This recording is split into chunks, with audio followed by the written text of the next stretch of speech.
Bueno, bienvenidos a un nuevo video de electrónica. Lo que vamos a ver hoy día va a ser una revisión del circuito que hice del dimmer. He visto por los comentarios de que hay algunas dudas con respecto a cuál es la forma como se conecta el TRIAC.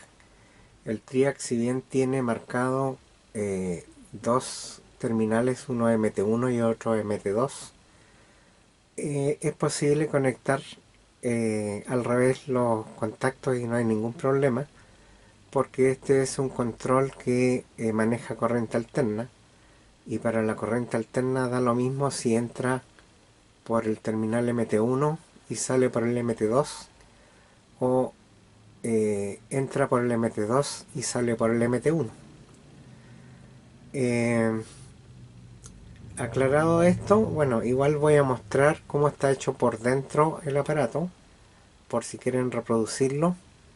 Para eso tendrían que mirar el primer video y ver cómo están conectados los cables. De todas maneras, yo voy ahora a abrir el aparato y voy a mostrar cómo están los cables conectados para que no haya ninguna duda. Además, si alguien quiere ponerle un fusible a este circuito, el fusible tendría que intercalarse en la parte donde está aquí. Habría que intercalarlo.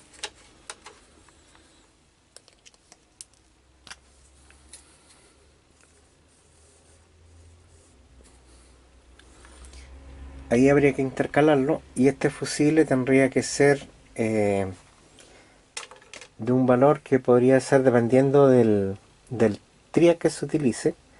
Si van a utilizar un triac de 6 amperios y se supone que tenemos que usar máximo la mitad del amperaje, tendría que ser de 3 amperios, de manera de que si sobrepasan esa corriente, el fusible debiera quemarse y proteger el triac de que se destruya.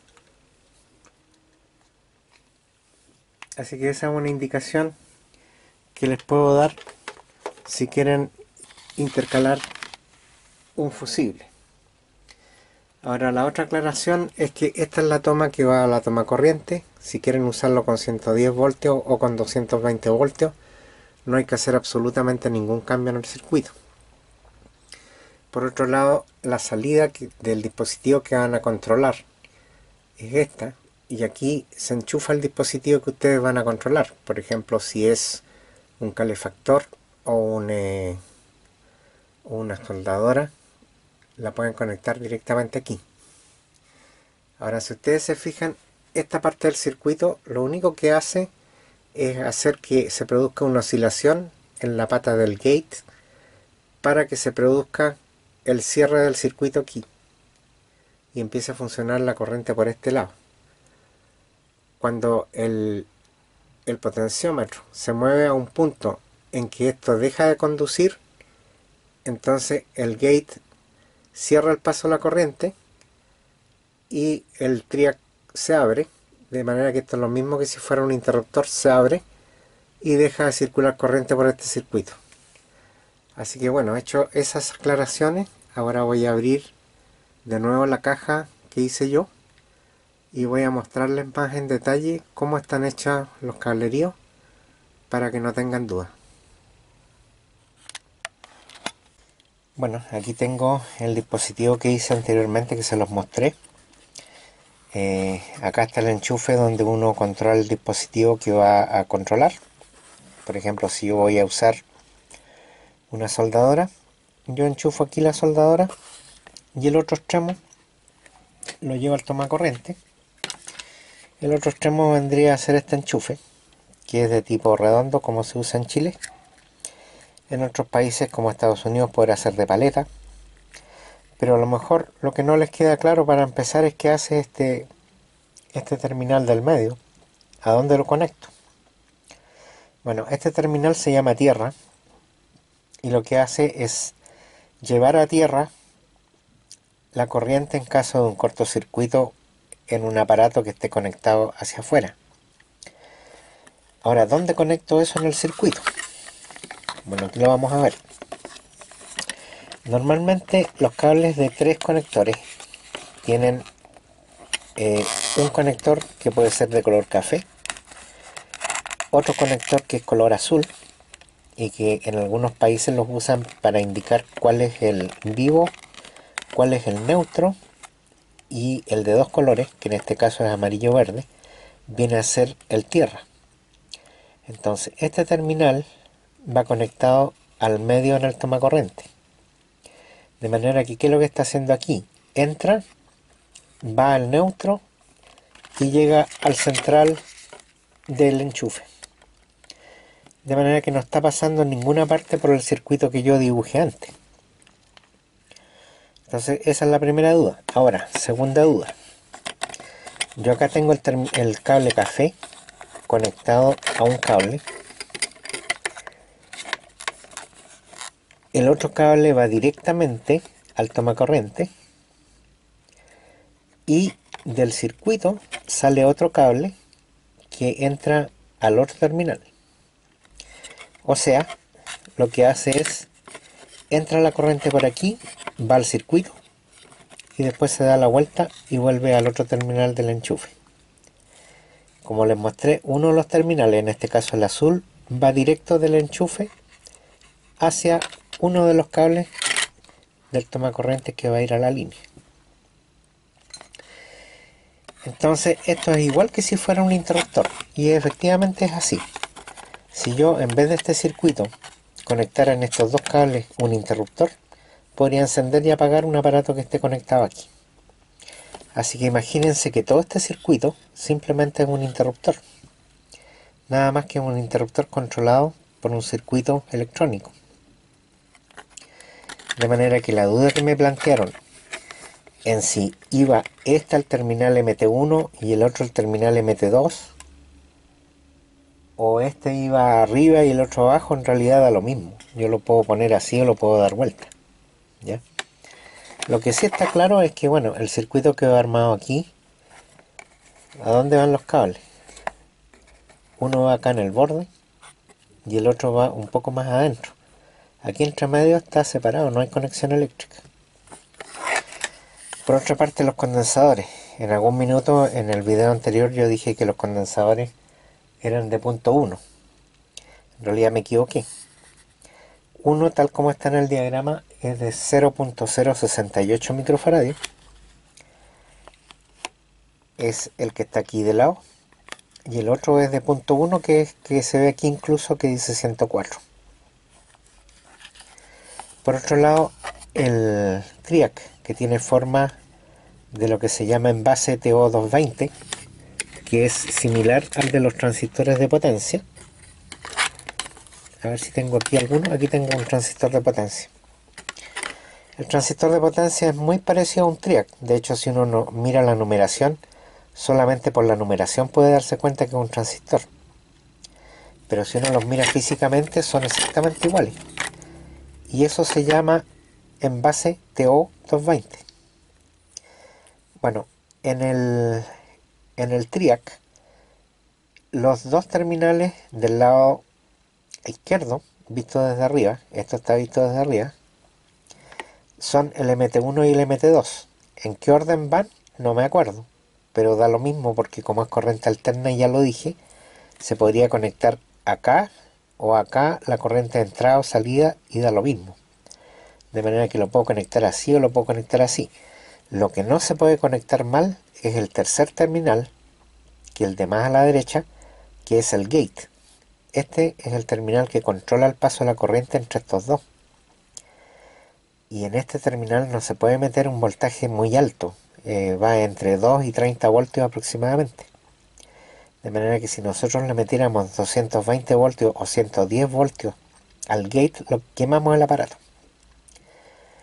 Esas son las cosas que hay que tener en cuenta. Ahora, lo otro que yo dije, que lo voy a recalcar nuevamente, la pata central, que va al MT1 o al MT2, no sé cuál es de las dos, también va conectado a este fierro. De manera que si ustedes le ponen un disipador, esto va a quedar energizado con 220 voltios. De manera que si le ponen un disipador, por ningún motivo se les ocurra tocar el disipador para ver si está caliente, porque no solo se pueden quemar, sino que además les puede dar la corriente. Por eso es que yo metí todo en esta caja y lo cerré para no tocar por accidente ninguna parte interior. Incluso, aunque la perilla no está conectada eléctricamente, me di el trabajo de poner una perilla y que no dejara espacio entre medio para poder tocar nada que fuera metálico. Entonces, bueno, esas son todas las indicaciones que hay que tener presente. Como decía, en este circuito, ahí al fondo se ve esa pieza azul, es el DIAC, este grande es el TRIAC, ese condensador es de 0.068 microfaradios, este es de 0.1, y estos dos resistores o resistencias son las resistencias de 6,8 kilos, que en este caso tienen resistencias de medio watt, pero podrían ser perfectamente de un cuarto watt, no hay problema.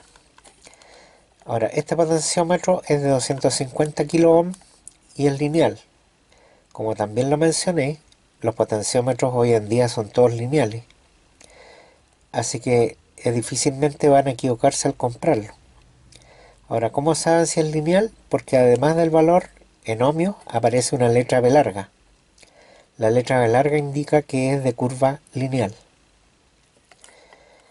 ¿Qué significa que la curva sea lineal? Significa que cuando uno va rotando el potenciómetro, a medida que incrementa los grados, la resistencia va aumentando en forma proporcionada. O sea, por ejemplo, suponiendo que esto fuera de 10 ohmios, para hacerlo más sencillo, si yo lo muevo en un ángulo de 10 grados, esto avanzaría un ohmio. Si lo muevo en 20 grados, avanzaría 2 ohmios y así en forma lineal. El otro tipo que existía antes era el tipo logarítmico, y el logarítmico se denominaba con una letra A. Y eso que lo que hacía, que a medida que uno movía la perilla, el incremento era cada vez más grande en la resistencia, no era proporcional. Y eso se necesitaba para las radios. Ahora eso ya no se utiliza, por eso que ya no los hacen. Así que creo que bueno, he hecho todas las aclaraciones. Creo que de esta forma les va a quedar más claro cómo va la circuitería aquí adentro. Obviamente que esto es un circuito que es una proposición. Ustedes lo pueden hacer de otra forma si quieren.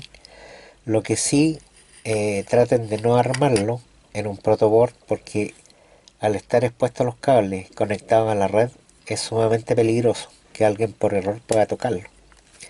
Yo aquí, por ejemplo, tomé la precaución de aislar este cable para que no fuera a hacer contacto, por ejemplo, aquí en los otros terminales, y lo hice con goma termorretráctil.